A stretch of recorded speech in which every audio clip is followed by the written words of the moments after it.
বড় ভাই এক ইংরেজের বেটা হয়েছে। তো ওর বেটা কিছু বড় হওয়ার পর তো ওরা আলাদা করে রাখে। তো বিষয় হচ্ছে যে ওর খালি একটা ভয় ওর মনের মধ্যে যে খাটের নিচে কিছু আছে।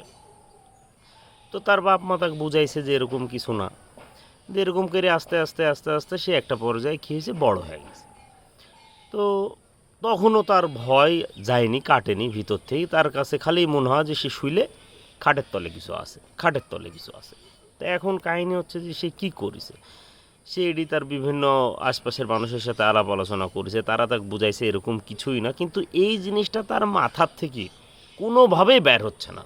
তার বাপ মা সে ডাক্তার, এই মানে ছোটো থেকে ডাক্তার দেখাচ্ছে, কোনোভাবেই বের হচ্ছে না। তো সে লাস্ট একটা ডাক্তারের কাছে গেছে, যা বলছে যে এরকম ব্যাপার, আমার তো এরকম সমস্যা যে আমি শুইলে আমার কাছে মনে হয় যে আমার খাটের নিচে কিছু আছে।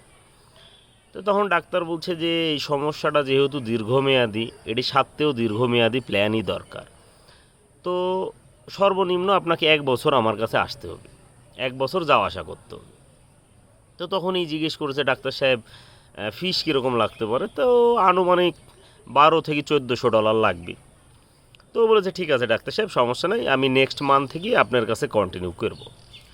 তো এই বলেই ওই ইংরেজ চলে আসছে। আসার পর দেখা যাচ্ছে যে তার আর কোনো খবর নাই। তো 4 বছর পর কোনো একটা প্রোগ্রাম বা কোনো একটা জায়গা যেয়ে তার সাথে দেখা হয়েছে। দেখা হওয়ার পর ডাক্তার তো এই ইংরেজে চিন্তা হারিয়েছে। তো তখন বলছে যে কি ব্যাপার, আপনি না আমার কাছে কথা দিলেন যে আপনি আসবেন, তো আপনি আসলেন না কে? তো বলছে যে ডাক্তার সাহেব, আমার এক বাঙালি বন্ধু আছে, সে আমাকে একটা মদের বোতল আর 1 প্লেট বিরিয়ানির বিনিময়ে সে আমার সমস্যার সমাধান করে দিছে। তো কি বলেন, মানে কিভাবে সম্ভব এটি? তো বলছে যে হ্যাঁ করে দিছে। তো বলছে যে আপনার বন্ধু কি বলেছে? তা আমার বন্ধু বুদ্ধি দিছে যে আমার খাটটা বেশি দিতে হবে, মাইজিদ বিছনাকেরই শুতে হবে, তাইলে আর কোনো সমস্যা নাই। তো এখন আমি আলহামদুলিল্লাহ, আমি হচ্ছে খাট বেশি দিছি, মাইজিদ বিছনাকেরই শুচ্ছি।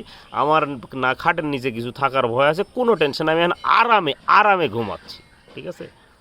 তো ডাক্তারের তো মাথা না গোটা দুনিয়া ঘুরে গেছে যে বাঙালি, মানে বাঙালি সব জায়গাত মানে উস্তাদ, এক্সপার্ট বুদ্ধি দিতে আর কি। হ্যাঁ।